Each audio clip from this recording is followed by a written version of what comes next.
Greetings, my fellow YouTubers, and to all y'all out there that's watching. I'm Dole, aka the Big D of Big D's Entertainment Rankings and Reviews. And today I'm going to give you the second half of my 2003 Flicks ranking. Now I'll also have honorable mentions before I do number 1. Here we go, we're on number 10 now, and this is the Italian Job. Starring Mark Wahlberg, Charlize Theron, Donald Sutherland, Seth Green, Mos Def, and Edward Norton. Now this is an update of the old 60s flick starring Sir Michael Caine. It's about these, well, it's hard to explain. This here crew of thieves are planning to steal back a shipment of gold they were taken from, but a former member there took it all away from them. He betrayed them, so they're planning to get it back. I really think this movie's pretty cool. I haven't seen it in a long time, but it's really cool. And, well, the cast is just great. What they do in this movie's really good. I think you'll really like it. I kind of like this more than the original. Next at number 9 is Freddy vs. Jason, directed by Ronnie Yu.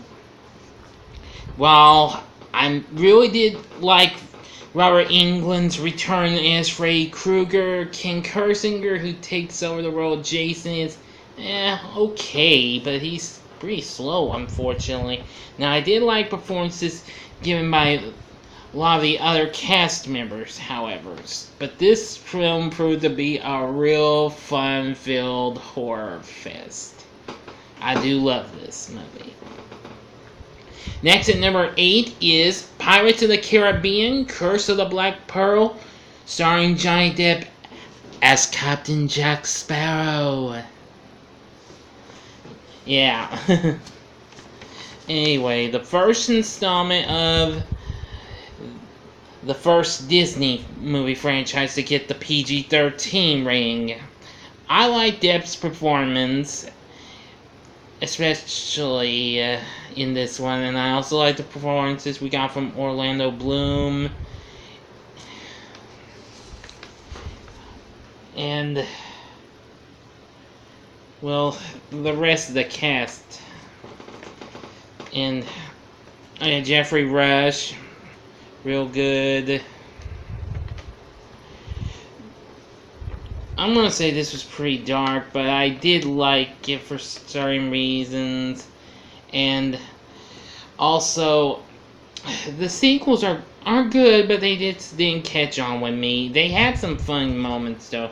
They probably won't be shown the list from the years they're on, but well, that's just my choice. Okay, next at number 7 is Terminator 3, Rise of the Machines. With Arnold Schwarzenegger back in the role of the Terminator. And, of course, I forgot his name. I know his first name's Nick, but I forgot his last name. He plays John Connor in this. He's not too bad. I mean, maybe not as good as Edward Furlong, though, but still in the previous movie, but still good. Claire Danes is in this, which that was really a big surprise. And Christina Loken as the TX. I really love this one. Well, although I like the T-1000 in the previous movie, but TX comes right up there. If you've not seen this one, I think you should check out. You don't know what you're missing. This is really a good movie in my opinion. Next at number 6 is The Matrix Reloaded. Yes, well, this is good. It's just as close to as good as its predecessor. Well, and a little better than the follow-up Revolutions, which came in at 17 if you have not seen the previous half of this list. But still, it's got some pretty fun action moments, effects, everything. I should have relived it, but I failed to, as I only relived the first one on Prime not so long ago. Oh well, it's like they say, nobody's perfect, but nonetheless, we got great performances by Keanu Reeves, Lawrence Fishburne, Carrie-Anne Moss, the rest of the cast, old and new. Really good, actually. Next, at number 5, is Bruce Almighty, starring Jim Carrey, Jennifer Aniston, and Morgan Freeman.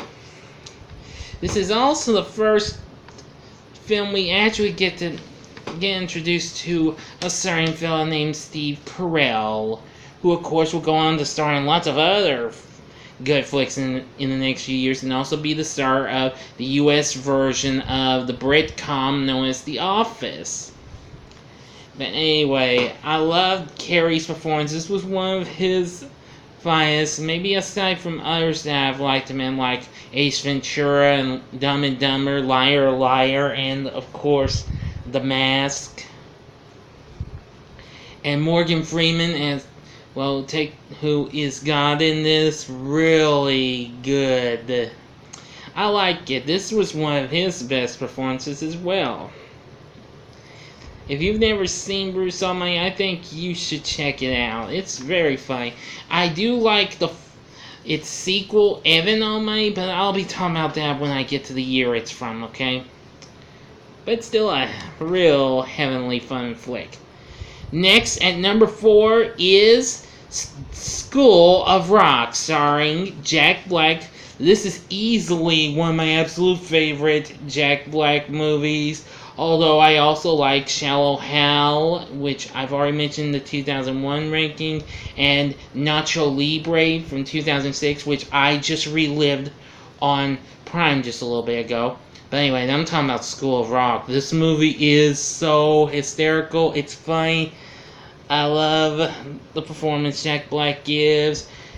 Joan Cusack's character is real good. I love all those kids. They were all real good. And the music was real good too. I do love School of Rock. It's been a few years since I last saw it, but I do love the movie. Now, number 3, this was a tough decision, but it's one that I've seen several times, and I do love it, and that's X2, the follow-up to X-Men, starring Patrick Stewart, Sir Ian McKellen, Hugh Jackman, Halle Berry, Famke Janssen, James Marsden, Anna Paquin, and all those others you probably remember. Anyway, I really do enjoy this a lot more. Alan Cumming appears in this as Kurt Wagner, alias Nightcrawler. I'm going to say he's pretty good in this role. He actually does a pretty good job in getting the character's accent pretty well, since Nightcrawler is originally from Germany. If you've never actually read the comics or ever done research on the Marvel characters, I have. I kind of already knew that Nightcrawler was from Germany. What a big surprise. But anyway, the cast and the cast performances were great. I do enjoy this as much as the first movie. But anyway, now number 2, here's another film that Sir Ian McKellen was in. Well, you're going to be in for a surprise when I say what this is. You probably know what it is, although I've only watched it a couple of times, but I still think this was an epic finale. The Lord of the Rings, The Return of the King. Now, I'm going to say this did have some pretty epic battles and all sorts of other things, despite this was over 3 hours, becoming the second movie that was 3 hours long that I ever saw, next to Titanic. Although I did go on to see some other films that were pretty long or close to 3 hours, like Scarface or The Godfather. Oh, anyway, the whole cast still great. Elijah Wood, Liv Tyler, Orlando Bloom, etc., etc., etc., etc. They were all good in this big finale, which was a big flick of 2003 and was also big at the Academy Awards, winning the Best Picture award. Now, before I go on number one, I'm going to give out a few honorable mentions. I did have 6, but I'm going to make one more to 7. First up would be Hulk, the first movie of the Incredible Hulk. Well, I know this movie kind of gets a little bit of hate and stuff, but I like it for certain reasons. It's not too bad. I mean, Eric Bana's not bad. Jennifer Connelly, not too bad. Next would be Too Fast, Too Furious. Now, although I do like this, not quite as much as its predecessor, The Fast and the Furious, still it's pretty good with Paul Walker and Tyrese Gibson. Not too bad. It's a shame Vin Diesel didn't come back, but this movie's still good. Now here's 3 more sequels I'll mention. Next one would be Charlie's Angels, Full Throttle. Well, this is close to being as good as its predecessor, but it kind of goes down a little. Which reminds me, I just saw the trailer for the brand new Charlie's Angels movie that Elizabeth Banks is directing and starring in. I think this looks pretty decent. I think I'll look into it when it comes out this November. But anyway, this one isn't quite as good as the first one, though. But still, it's got some fun moments. Next one is Final Destination 2. While I do like this movie just as much as the first one, it just didn't have enough power to make it in here. I do like how the premonition feel of the story is, with the big timber coming off the back of this truck. Yeah, really awesome. I do love it. And one more sequel I'll mention. Despite the second one didn't make 2001, Scary Movie 3, I'm going to say it is a big redemption of the second one, since it was the first to get the PG-13 rating. And we get to see Anna Faris, well, with her actual hair color, blonde. Seems she wore a black wig for the first 2. Even though I did get to see her in her actual blonde form when she appeared in Lost in Translation with Bill Murray and Scarlett Johansson. Which, that's not too bad of a movie. I'm sorry you didn't make it, though. Not even an honorable mention. Sorry. What else made it? Oh yeah, the Lizzie McGuire movie. One of 2 movies Hilary Duff did. Of course, the other was Agent Cody Banks with Frankie Muniz, but that didn't make the honorable mention. So the Lizzie McGuire movie did, since I've watched that a lot, based on the Disney Channel series. Really funny movie, bit underrated though.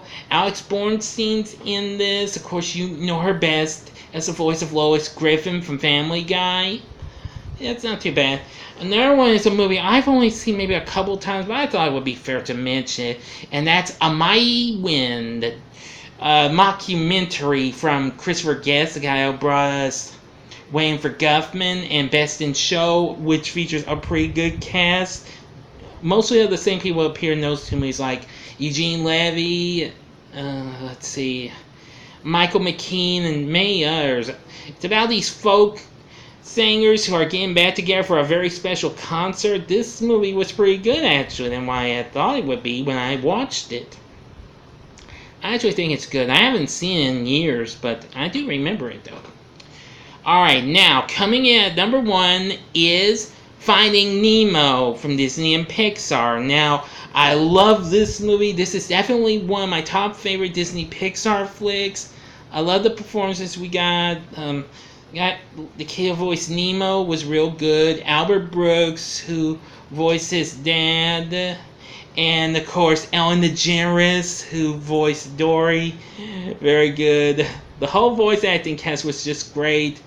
I loved Finding Nemo. I've watched it numerous times. It's definitely one of my favorites. And definitely a very good fish tale. Yeah. Little joke there, people, okay? Anyway, what did you think of this half of 2003 ranking of mine? What's your favorite movie of 2003? Please feel free to let me know in the comments section. Like and subscribe. And I want to thank you for watching. And tune in again next time when I do 2004. I don't know when I'm going to do it. I might do it later this next week. Maybe Sunday. I don't know. Until next time, I'm the Big D saying see ya.